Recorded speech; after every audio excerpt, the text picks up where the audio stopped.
सम्मानित साथियों, good evening, नमस्ते। मैं हूं doctor Janmejay, consultant surgeon, MRM health point Aurangabad Bihar, एक senior resident, all India institute of medical sciences, surgical discipline, new Delhi. यूं तो स्वास्थ्य जागरूकता के लिए कोई दिवस की आवश्यकता नहीं है, कोई इसके लिए विशेष दिन तय करने की जरूरत नहीं है, कोई महीना, कोई सप्ताह तय करने की जरूरत नहीं है। जिस समय लगे, जहां भी अवसर मिले, जिस महीने, जिस सप्ताह, जिस वक्त आपको ये महसूस हो कि लोग हैं, लोग सुनना चाहते हैं, लोग जानना चाहते हैं, तो स्वास्थ्य से जुड़ी जानकारियां लोगों तक पहुंचा सकते हैं। स्वास्थ्य एक बहुत ही गंभीर और बहुत ही बड़ा व्यापक विषय है।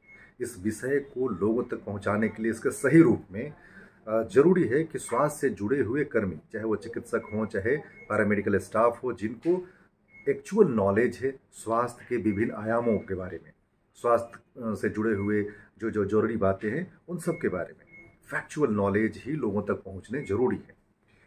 आज अचानक स्वास्थ्य के बारे में बातचीत करने की जो हमारी शुरुआत है, या मैं जो कोशिश कर रहा हूँ, वो इसलिए है कि आज का पूरा दिन कैंसर के मरीजों या कैंसर से जुड़ी हुई चीज़ों के वार्तालाप में ही पूरा दिन भर मेरा गुजर गया।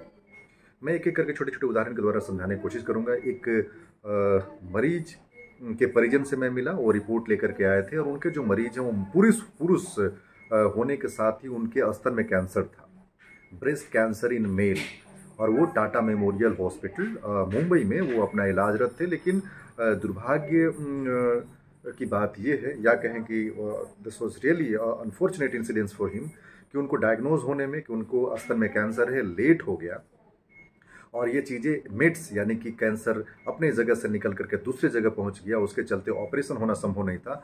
अब उनको विभिन्न प्रकार के कैंसर की दवाइयाँ यानी कीमोथेरेपी चल रहा था, फॉलोअप में वो थे, दवाइयाँ चल रही उनको। तो मेरा कहने का मतलब है कि दिमाग में इस बात का बैठ जाना कि कैंसर सिर्फ महिलाओं में होंगे, या कैंसर सिर्फ बच्चों में होंगे, या कैंसर पुरुषों में होंगे, इस प्रकार की भ्रांति से बाहर निकलने की जरूरत है। स्तन कैंसर महिलाओं में ज़्यादा संख्या में होते हैं, ऑफ कोर्स ये सच बात है, लेकिन पुरुषों के स्तन में भी स्तन कैंसर हो सकते हैं, ये बात भी एक बहुत महत्वपूर्ण बात है। क्योंकि इस बात की अनदेखी होने से, इस बात की जानकारी जागरूकता नहीं होने के चलते, पुरुषों के स्तन में कोई गांठ या गिल्टी होता है तो लोग तो महसूस करते हैं, या लोग इस बात को मान के चलते हैं कि वो कैंसर नहीं हो सकता है, और फिर वो अपने एडवांस स्टेज में पहुंचता है, कांख की गिल्टियों से होते हुए शरीर के दूसरे हिस्से में, लीवर में, आंतों में, और कई बार ब्रेन तक पहुंच जाता है। तो ये इस प्रकार की भ्रांतियों से निकलना बहुत जरूरी है, ताकि आप गंभीर बीमारी से बच सके और समय पर इलाज करा सके। तो पुरुषों के स्तन में भी कैंसर हो सकते हैं, एक बड़ा मसला है। दूसरा, आज एक जरूरी बात यह है कि हम सभी जानते हैं कि जो गंगा के किनारे वाले क्षेत्र हैं, विशेष करके मुजफ्फरपुर, पटना, दरभंगा, समस्तीपुर, इन क्षेत्रों में जो गंगा के किनारे बसे हुए जो क्षेत्र हैं, वहाँ ये पाया गया है कि गॉल ब्लैडर में पथरी बहुत ज़्यादा संख्या में होती है, और गॉल ब्लैडर में पथरी का गॉल ब्लैडर के कैंसर से सीधा संबंध है। और ये इंटरनेशनल प्लेटफॉर्म पर इस बात को महसूस किया गया है कि भारत के एक विशेष क्षेत्र में गॉल ब्लैडर की पथरियाँ और पथरियों के कॉम्प्लिकेशन के रूप में गॉल ब्लैडर का कैंसर होना, ये बड़ा आम बात है। और ये कहानी बहुत साधारण तरीके से शुरू होती है। गैस का बनना, पेट में दर्द होना, खाना खाने में दिक्कत होना, भूख नहीं लगना, पचना, इस प्रकार की समस्या से शुरुआत होती है। और हम सब जब नज़रअंदाज करते हैं इस समस्या को, अल्ट्रासाउंड नहीं कराते हैं, समय पर डायग्नोसिस नहीं होता है, मोर देन 10 ईयर्स, 15 ईयर्स जब परसिस्टेंटली इस प्रकार की समस्या रहती है, तो वही पीत की थैली का पथरी ट्रांसफॉर्म होकर के, या कहें कि मैलिग्नेंट ट्रांसफॉर्मेशन होकर के, या कैंसरस चेंज होकर के वो गॉल ब्लैडर के कैंसर के रूप में सामने आता है। और एक बहुत ही पीड़ादायक फैक्ट है कि पीत की थैली में यदि कैंसर हो जाए तो उसकी जो रिकवरी है, या ये उसका जो जीवन है उसके बाद, ये मुश्किल हो जाता है। कहा जाता है कि 6 month is the maximum time limit when you get diagnose with cancer gall bladder. अब गॉल ब्लैडर में कैंसर जैसे पता चलता है 6 महीना का आयु सीमा ज़्यादा है, इतना से ज़्यादा नहीं होता है, क्योंकि वो फैल जाता है उसके लिए, क्योंकि ऑपरेशन कारगर नहीं होता है, और फिर दवाइयाँ भी बहुत कारगर नहीं होती हैं। तो ये एक भ्रांति है। लेकिन नई कैंसर की दवाइयों के आने से लाइफ सरल, सहज और दर्द रहित हो सकता है। एक ये बात हो गई। तो एक बुजुर्ग आज जो 70-73 बरस की उम्र में थे, और वो पेट के ऊपरी हिस्से में एक गांठ, हार्ड सा गांठ, जिसे फर्म मास लीजन लेकर के, दर्द लेकर के, भूख नहीं लगना, उल्टियां होना, ऐसी शिकायतें करके मेरे पास आए। पेट पर हाथ रखते, यानी कि पेट के दाहिने हिस्से में हाथ रखते ही लीवर के नीचे हार्ड सा मास था, जो सस्पिशन पैदा करता है। लेकिन वो जो अल्ट्रासाउंड की रिपोर्ट लेकर के, सिटी स्कैन की रिपोर्ट लेकर के आए थे, रिपोर्टों से ये कंफर्म सा हो जाता है कि उनको पीत की थैली में कैंसर थी और ये कैंसर पीत की थैली में पथरी होने के चलते लंबे दिनों से वहाँ पड़े होने के चलते हुआ। दूसरा, अभी मुझे एक और रिपोर्ट आया, एक परिजन ही रिपोर्ट मुझे व्हाट्सएप पे साझा किया, पटना में वो कर रहे हैं। उनको खून की कमी थी, महज भूख नहीं लगता था, गले में दर्द होता था, और वो जब एक गैस्ट्रोफिजिशियन को दिखाने के लिए गए तो आज उनको इंडोस्कोपी हुआ और उस इंडोस्कोपी में एसोफेजियल कैंसर यानी कि एसोफेगस में एक मास लीजन था।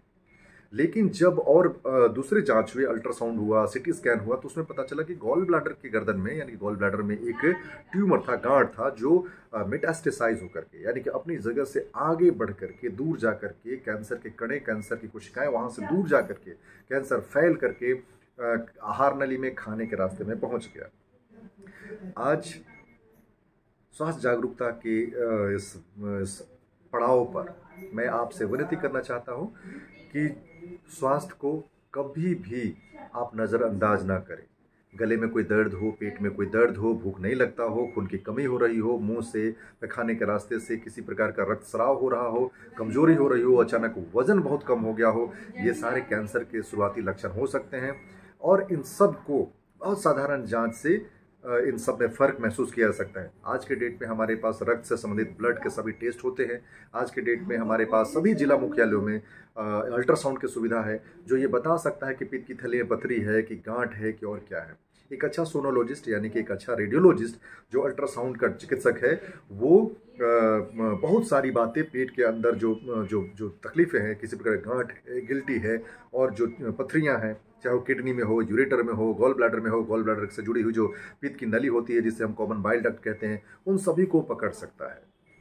तो ज़रूरत है कि आप अपने चिकित्सक को दिखाएं, समय पर इलाज करें, अपने स्वास्थ्य को महत्व दें, क्योंकि स्वास्थ्य के बाद ही सब कुछ है। आपका कमाना, आपका पढ़ना, आपकी डिग्रियां, आपकी नौकरियां, आपके तमाम भविष्य इसी स्वास्थ्य के आसपास में घूमते हैं। तो ये ज़रूरी है कि हम अपने को स्वस्थ रखें, और स्वस्थ रहने के लिए हम बहुत कोशिश करें, क्योंकि हम जब अस्वस्थ हो जाएंगे तो हमारे ना तो पैसे काम आएंगे, ना हमारी नौकरी काम आएगी, ना हमारे रिश्तेदार काम आएंगे। इसलिए ज़रूरी है कि हम अपने को स्वस्थ रखने के लिए पूरी तन्मयता के साथ कोशिश करें, स्वास्थ्य को महत्व दें, बीमार पड़ने पर समुचित इलाज और सही समय पर इलाज कराएं। आज के लिए इतना ही। आप अपना ख्याल रखें, स्वस्थ रहें और अपने जीवन में आगे बढ़ें, अपने सपनों को साकार करें। बहुत बहुत धन्यवाद।